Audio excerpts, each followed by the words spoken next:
Welcome to part one of my new series on buying a 1986 to 1995 Mercedes Benz.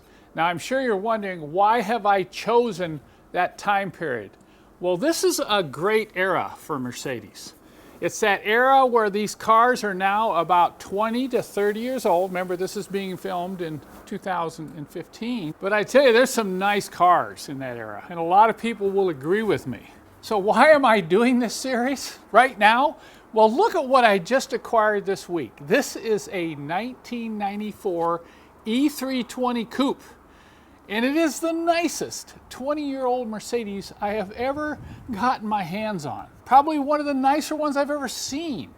This is in unbelievable condition. Take a look at the interior. The interior is almost flawless. There's maybe a couple little cracks in the wood finish on the shifts around, but even the driver's seat, the leather corner isn't worn out. The paint is flawless. There's no door dings in the car. And the engine, of course, is that wonderful straight six E320 M104 engine that many people love, and it's probably going to need a little detailing, okay? And I'm sure there's some things that are going to need to be done with this car as we move along, because that's one of the reasons why I want to do this series, because even if you find something like this, I got all the maintenance records with it. And it was the second owner who had owned it for 17 years, but that doesn't mean there isn't anything that's going to need to be done to it. So I thought this would be a good opportunity, because I could combine this car with some of the other cars that I have in my fleet from that era, like this 1990 300 SE with a 6-cylinder gas engine, and the W140, which so many people have been requesting, my 500 SEL, and then my 300 SDL. You get a chance to get a road trip, and we'll talk a little bit about some of the diesels that were available during that period. But I just want, in this first episode in this series, is to tell you 10 reasons why you would want to buy one of these, okay? 10 reasons, and here they are. Number one, these are super cars, folks. Some of these are beautiful driving cars. They actually drive better than a lot of new cars, particularly new econo cars. I mean, the road feel, the handling, sure, they don't have a lot of the amenities of some of these newer cars, but they also don't have the complexity. But the handling, number two, is handling and safety. I mean, you know, we never want to think we're ever going to get in an accident. But let me tell you, you don't know how many people I've met who will only own Mercedes Benz because they've been in an accident. And you have that great road feel, that feedback through the braking system, the great steering feel. I love the driving position in these cars. And the third thing is part. A lot of people say, well, you don't want to own a Mercedes Benz like this. Parts are too expensive. No, they're not. If you go to the dealer and buy parts from the dealer and have the dealer work on your car, yes, it's true. But there are a lot of good sources for parts for these 20 to 30-year-old Mercedes that I'm talking about here. And you don't buy them at the dealer. You can shop online. You can use eBay. There's a great selection of used parts still available for these cars as well. Now, 20 to 30 years old means that you can still find good examples. And this is number four. I've learned that a car gets over 30 years old, it gets really hard to find a nice one because they just get too old, okay? And if they are real nice, then they've become collector cars and they start going up in value. But you take the period from 20 to 30 years, the cars have depreciated down, and if you can find something like this, you know, this is a sleeper, okay? I know you're not going to find one of these like this every day. And one of the things we'll do in this series is go over a few tips on how to find cars like this. And then, of course, number five is, in this period from 86 to 95, you have a huge selection and a great variety of models that you can choose from. You have the R107, the 560 SL, which is actually starting to become a collector's car.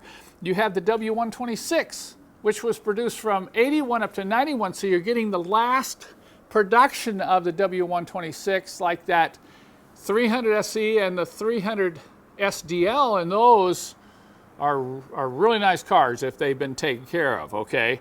And we're talking about the W201, that's the 190E and the 190D, and the W124 chassis. That's what this is right here. This is a W124 chassis. They made this in a coupe. they made it in a sedan, and they put both gas and diesel engines in it. They didn't put the diesel in the coupe. And then we're going to talk about the R129. That's the replacement for the old 560 SL, which was introduced in the U.S. market in 1990.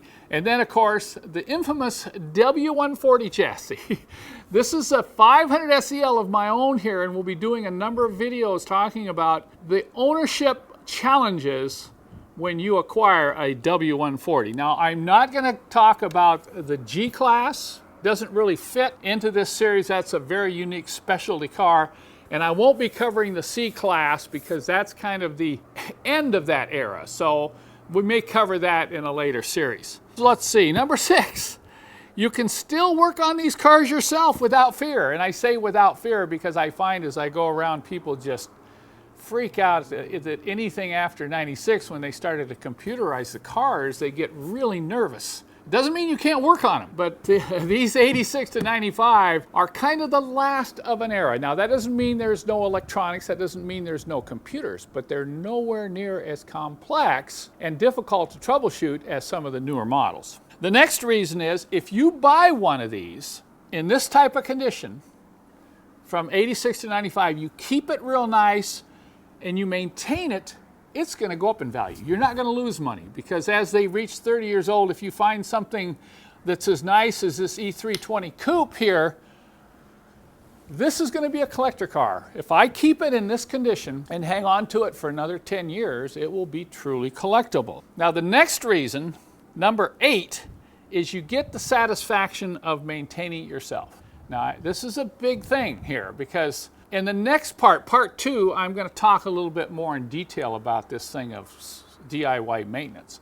But when you work on these cars, they're not difficult to work on. I find a pleasure in working on a Mercedes in that era, particularly if I've worked on some other car. I go, oh my word, who engineered that? Now, that doesn't mean that these cars are perfect, but when you get around them and you work on them, you learn how to fix them. There seems to be a great sense of satisfaction in being able to fix, maintain one of these older Mercedes Benzes. We get emails all the time from people that will confirm that. Now, the number 9 reason is these are great cars for young teens. This is a great project car. You teach them about cars. If you dads out there want to do something with your son and get one of these cars and work on it together, teach them about Mercedes. But they are so safe for a young teen driver. That is a big reason why you should put a teenage driver in an older Mercedes like this. And then finally, this is number 10, the final reason I can give you, there's probably more, but I'm only going to share 10 in this video, is these are great looking cars. This whole era, who was responsible for designing these cars from 86 to 95, they designed some very nice looking cars with some ageless and timeless designs like you see with this coupe. Just look at the lines on this car. And when I drive this car somewhere, I always get looks. I always have people stop and ask me. So you'll always be able to experience some camaraderie when you're out on the road with your older Mercedes Benz. So those are the 10 reasons I can give you for why you should own one of these cars. And in the next part, part 2, we're going to talk about why you shouldn't. And yes, there are some reasons why you probably shouldn't. So stay tuned for the next part in this series.